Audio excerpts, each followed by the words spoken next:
Money Can't Buy Love. Part 8. Sasha, he's here. About it, this is a car. Katya blurred on the windowsill. Get down from there, stop substituting me. Sasha answered nervously. Oh, it hurts him to look at this garbage. So how do I look? The girl scrolled in front of her friend. Stunningly. Why are you so worried about looks, huh? Katya asked ironically. At the question of her friend, Sasha rolled her eyes, took her purse and left the room. She was not ready to clearly answer her friend because she herself did not understand what was happening between her and Victor. The man was waiting for her in the car, tapping nervously on the steering wheel, pondering every detail of the evening. When he saw Sasha going down the steps of the hostel, he started the car and stepped on the gas, which caused the car to roar like a beast. He saw a smile on Sasha's face. The girl had not yet reached the car. Victor got out of it and opened the door for the girl. When they were near, he looked at her without taking his eyes, from which the girl had a blush on her cheeks.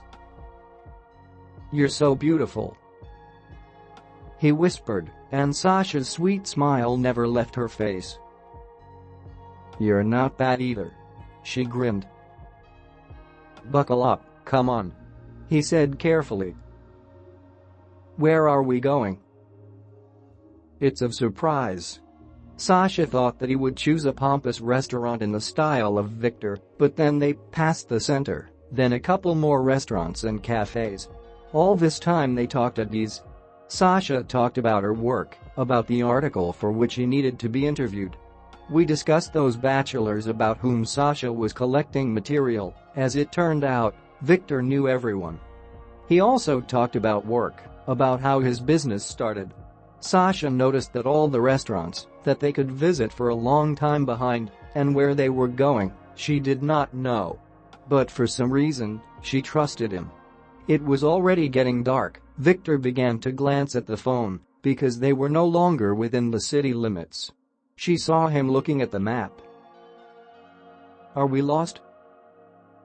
A slight fright was heard in the girl's voice. "No, we're almost there," he said confidently. "Pull the blindfold out of the glove compartment and put it on your eyes, please." "Victor." "Come on." She obediently took out a bandage. As it turned out, it was a tight and blindfolded. And then the car stopped. Victor got out of the car, then helped her out. They walked to the place for about 5 minutes, then the man approached her from behind and took off her bandage. The first thing that Sasha saw was candles. There were a lot of them. On the bank of the river there was a table on which a gorgeous bouquet flaunted. The table was under a white tent, and a waiter was standing next to it.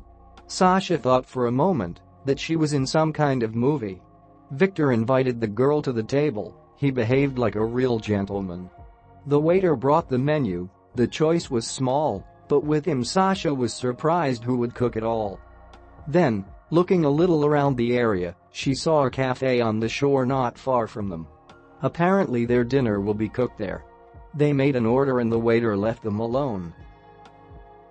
"It is very beautiful in here," the girl admitted. "Sasha, this is all for you." "It was not necessary." "Sasha, listen to me. Well, you have nowhere to go. You definitely won't run away today," he said jokingly. "I don't know what you thought up there about some kind of dispute. The speech with my friend was not about that at all. That evening, when I saw you, I really liked you. I wanted to get to know you better.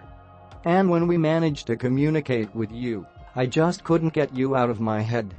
I want to continue to build relationships with you, even if not all at once. It's even more interesting.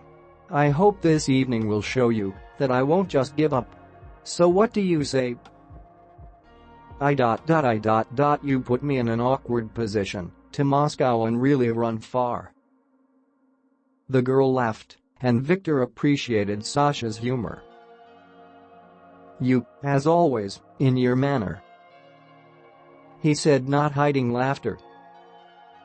"And yet, if no joke, do you want to try, be with me? Now it seems to me that I will regret if I say no. So, is it yes?" "Yes." A smile spread across Victor's face that Sasha had never seen before.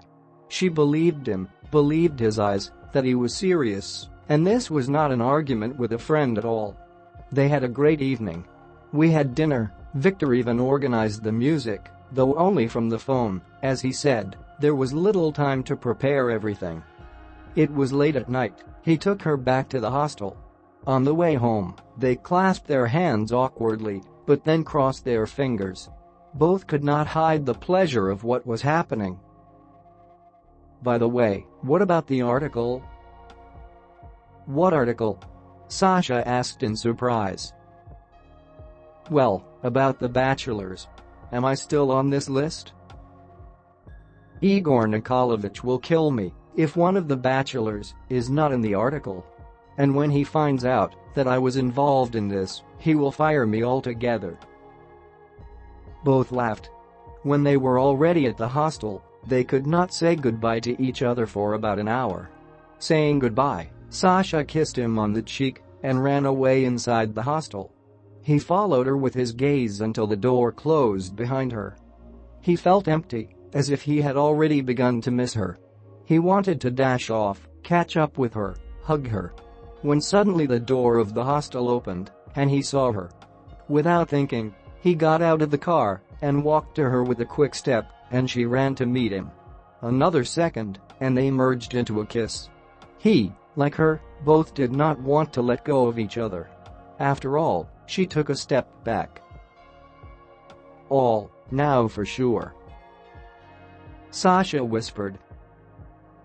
"We'll see you tomorrow?" "I'll wait for you." So the relationship between Victor and Alexandra began. Every evening he came for her, they rode around the city, talked a lot. They felt good together. Igor Nikolaevich liked the material for the article, his plan worked, the entire circulation was sold out in 3 days. Sasha taught Victor to find pleasant things in little things. For example, he never ate a burger while sitting on the hood of a car in nature. Never been to a car cinema. Didn't walk casually around town drinking smoothies. She discovered something new for him, something very pleasant, relaxing. Sasha became like a breath of fresh air for him. But in all that is beautiful, there will always be something bad. All this time, his ex-girlfriend received calls on his phone. Even after the first one, he blacklisted the contact. But notifications that Alla tried to get through to Victor were constantly received. 3 weeks later, the man invited his girlfriend to his home. In the evening, they watched a movie, stuffing their stomachs with custom-made pizza and cola. But they had already missed the ending of the film. In the morning, after a gentle hug, Sasha went to the shower, and he decided to make coffee. In fact, he was waiting for the courier, because when Sasha was still asleep, he ordered flowers for her. Suddenly the doorbell rang. Victor did not think that the gift would be delivered so quickly. Throwing on his robe, he opened the door.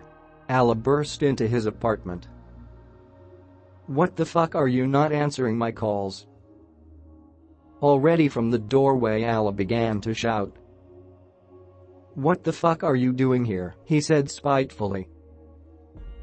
"You and I decided everything a long time ago, go away." "I don't know what you decided there, but believe me, nothing has been decided yet." "Will you leave yourself, or help you?" Victor began to gently push Alla out of the threshold. "What are you doing?" "Fuck, I'm pregnant." "From you," Alla screamed. "What?" Victor muttered. "What?" Sasha whispered. Continued follows. Sign so you don't lose the sequel.